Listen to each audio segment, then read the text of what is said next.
ముఖ్యమంత్రి రేవంత్ రెడ్డి ఇవాళ మహబూబ్ నగర్ జిల్లాలో పర్యటించనున్నారు. సీఎంగా బాధ్యతలు చేపట్టిన తర్వాత మొదటిసారిగా తాను పుట్టిన ప్రాంతానికి వెళ్తున్నానన్నారు. కల్వకుర్తిలో దివంగత నేత జైపాల్ రెడ్డి విగ్రహాన్ని ఆవిష్కరించనున్నారు. రేవంత్ సొంత గ్రామం కొండారెడ్డిపల్లి అచ్చంపేట నియోజకవర్గాల్లో ఉన్న కల్వకుర్తికి కూతవేటు దూరంలో ఉంటుంది. దాంతో తమ ప్రాంతవాసి సీఎంగా బాధ్యతలు స్వీకరించి వస్తుండటంతో కల్వకుర్తిలో ఆ సంతోషంగా కనిపిస్తున్నారు ప్రజలు. ఇక సీఎం పర్యటనకు సంబంధించి అధికారులు కట్టుదిట్టమైన భద్రతా ఏర్పాట్లు చేశారు.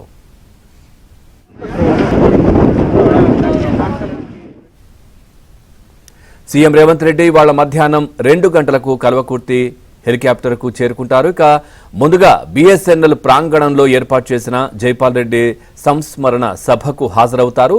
సీఎంతో పాటు మంత్రులు దామోదర్ రాజనరసింహ, జూపల్లి కృష్ణారావు, ఎంపీ మల్లు రవి, ఎమ్మెల్సీలు, ఎమ్మెల్యేలు కూడా సభలో పాల్గొంటారు.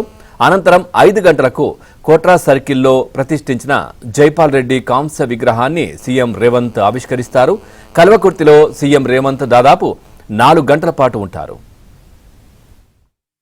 2 గంటలకు పబ్లిక్ మీటింగ్ ఉంటుంది. పబ్లిక్ మీటింగ్ అంటే కీర్తిశేషులు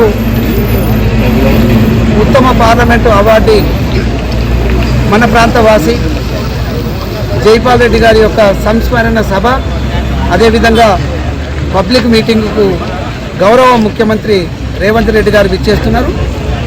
ఆ మీటింగ్ అయిన తర్వాత కోట్రా చౌరస్తాలో కోట్రా సర్కిల్లో ఏర్పాటు చేసినటువంటి జైపాల్ రెడ్డి గారి విగ్రహావిష్కరణకు ఇక్కడికి రావడం జరుగుతుంది.